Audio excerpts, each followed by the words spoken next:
Okay, so first you're going to turn your calculator on. Then your time is always going to change from 8 a.m. You're just going to use your time as x's, so 8 a.m. will be 8, and 10 will be 10, and when you get to 2 p.m. you're going to change that to 14.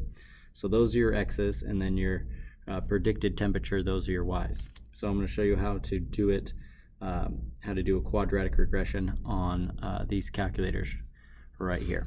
Okay, so we'll see here how this goes. So first, you want to hit mode, and you want to be in stat. Okay, and then what you want is this one, number 3. And so here it's a little backwards. Normally we're used to ax squared plus bx plus c. And so this is actually going to be backwards. C is going with our x squared, and a is going to be our constant, and b is the same though. Okay, so we're going to hit number 3. And there's our x's, so we're going to enter in our x's now. Like I said, first one is 8. And you're going to hit equals. And then you're going to go down to the next one is 10 a.m. and then 12. And then for 2 p.m. you're going to hit 14. And then basically you just add 2 to whatever that afternoon one is. So 4 p.m.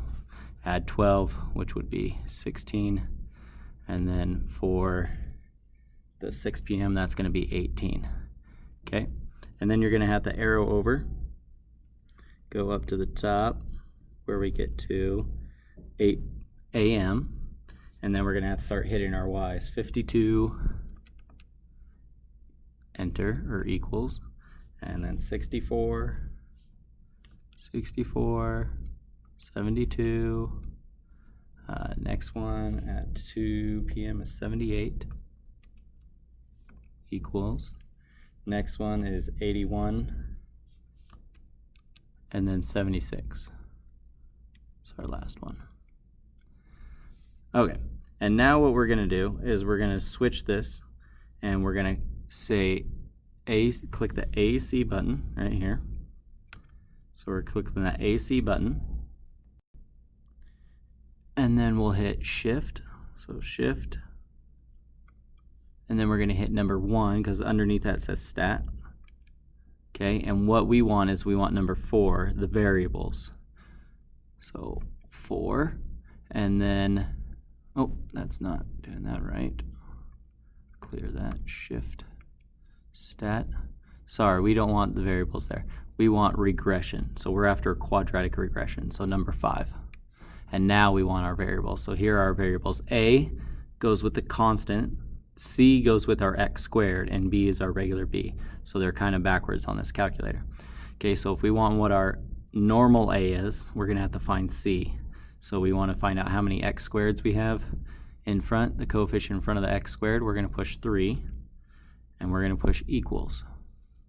And that's going to give us negative 4.68. So negative 4.6875. So we can go put that in front of x squared.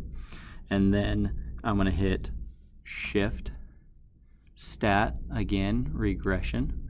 And this time I'm going to find my b, so that'd be number 2. So I'm going to hit 2, and I'm going to hit equals.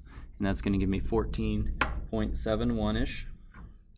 And then I'm going to hit shift, stat again, go to my quadratic regression. And now I want my constant, which on this calculator is a, so that's number 1. I'm going to hit 1, and I'm going to hit equals. And that's going to give me my constant. And so that's how you can do a quadratic regression to find your A, B, and C on these calculators. Okay?